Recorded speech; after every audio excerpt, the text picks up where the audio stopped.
Hi, this is Eric with Forged Conclusions. Today, we're going to be repurposing some stones to create a new pendant. So we have ourselves this lovely blue stone.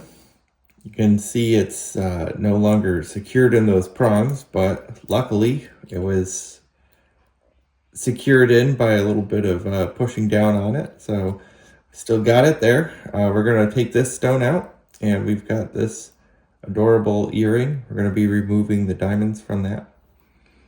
And we're going to be taking those and creating a new setting with a few of these baguettes in it. All right, let's get started.